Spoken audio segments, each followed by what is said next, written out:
জীবনটা কতই না সুন্দর ছিল যখন স্কুল থেকে এসে আমরা টিভিতে এই গেমটা খেলতে বসে পড়তাম। জীবনটা কতই না সুন্দর ছিল যখন আমাদের কাছে এই রকম পিংপং বল থাকতো। আর জীবনটা কতই না সুন্দর ছিল যখন আমাদের মা আমাদের চুল সেতি করে দিত।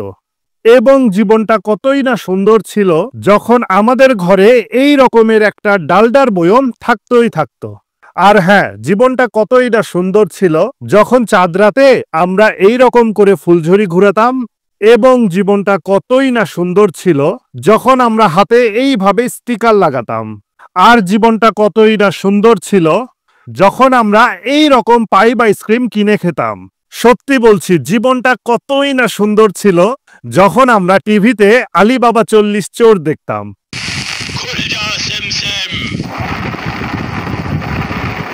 এবং জীবনটা কতই না সুন্দর ছিল যখন একটা চেয়ারের উপরে আরেকটা, তার উপরে আরেকটা, তার উপরে আরেকটা, এইভাবে অনেকগুলো চেয়ারের উপরে আমরা বসে পড়তাম। আমি সত্যিই বলছি, জীবনটা কতই না সুন্দর ছিল যখন টিভিতে কোনো অ্যাড দিলে আমরা স্কিপ করতাম না, বরং অ্যাডটা শেষ পর্যন্ত দেখতাম। কি তোমাদের সকলের মনে আছে না এই বিজ্ঞাপনটার কথা?